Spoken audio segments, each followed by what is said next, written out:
ભાઈ CCTV camera ચાલુ જોઈએ અને અહીંયા કોઈ તમે કાચની વસ્તુ ના મૂકતા. કાલે ઉઠીને પાછા એલિગેશન કરશો, પાછા અમારે 3 મહિના વગર જોઈએ તે જેલ ભોગવવાનો વારો આવશે. એટલે આપણે નહીં જવા દે નહીં વિડીયો કરી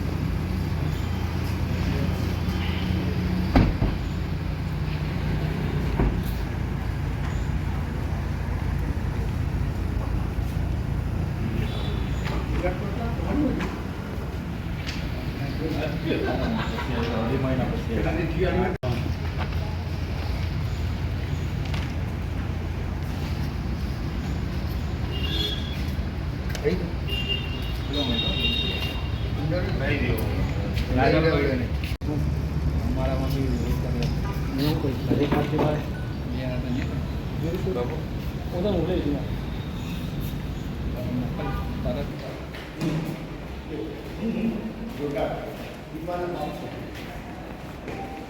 એવું ના થાય કે ધારાસભ્ય અમને જાણ નથી કરી. આ તમને કીધું એટલે તમે જે પણ વિભાગની મીટિંગ છે પ્રાયોજના વિભાગની, તમારા લેટરથી જ હું આવ્યો છું.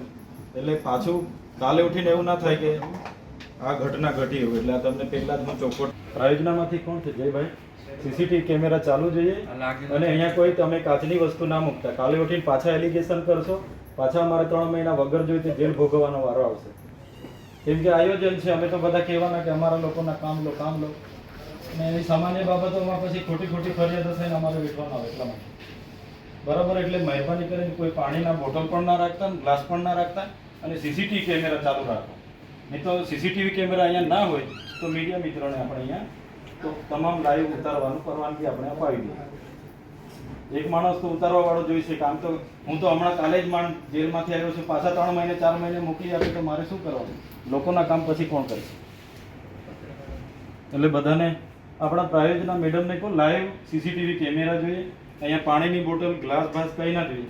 આ તો પછી પ્રી પ્લાનિંગથી કાલે ઉઠી પાછા કોઈ મારી હાથે વગર જોઈતી હોધી પાછા મને મોકલી આપે. આપણે બી જવાનું વિડીયો આપણે બી જઈએ અંદર આઈને તો હા તો આપણા ઓફિસનો માહિતી ખાતાનું જે સરકારી મીડિયા જે છે એનું આપણે આયોજનમાં નિકાસ આવ્યો આપણે હાજરી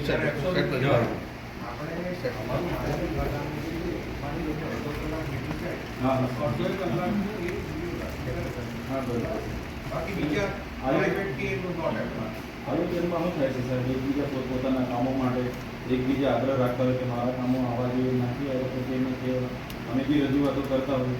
એટલે એક વખતે મને આવું થયું છે કે મને શંકા છે કે આવા આયોજનમાં ફરી પણ આવી ઘટનાઓ ઘટે, અમારે ખોટા કેસોમાં જેલોમાં જવું પડે અને ખોટી વધારાની ગંભીરતાપૂર્વકની કલમો દાખલ થઈ 3 મહિના જેલમાં રહેવાનું. એટલે આ જ વિનંતી. માહિતી ખાતા જી સર, ધન્યવાદ. ગત રોજ પ્રાયોજના અધિકારી શ્રી આઈએસ અધિકારી શ્રીનો મારા પર લેટર આવ્યો છે કે કલેક્ટર સાહેબની અધ્યક્ષતામાં નર્મદા જિલ્લામાં જે FRA યોજના અંતર્ગત 13 થી 14 કરોડ રૂપિયા આવ્યા છે એની એક આયોજનની મિટિંગ બોલાવવામાં આવી છે. સાથે સાથે ગુજરાત પેટર્ન યોજના અંતર્ગત 60 કરોડની આસપાસની જે ગ્રાન્ટ આવી છે નર્મદા જિલ્લામાં, અગાઉ મેં આયોજન આપ્યું હતું પણ મારી ગેરહાજરીમાં એ મિટિંગ થઈ છે. ત્યારે એમાં પણ હમણાં મિટિંગ બોલાવવાની છે ત્યારે અમે કલેક્ટર કચેરી ખાતે આવ્યા છે. અમારો માત્ર કલેક્ટર સાહેબ પર એ જ હું હમણાં વિનંતી કરવાનો છું. મારી ઓફિસથી એમને મેલ પણ કરવામાં આવ્યો છે. જ્યાં પણ મિટિંગ લેવામાં આવે ત્યાં સીસીટીવી કેમેરા કાર્યરત હાલતમાં હોવા જોઈએ. ક્યાં તો મીડિયાના મિત્રો કાં તો એક લાઈવ રેકોર્ડિંગ કરનારો વ્યક્તિ હોય ત્યાં જ મિટિંગ લેવામાં આવે એવી હું વિનંતી કરું છું.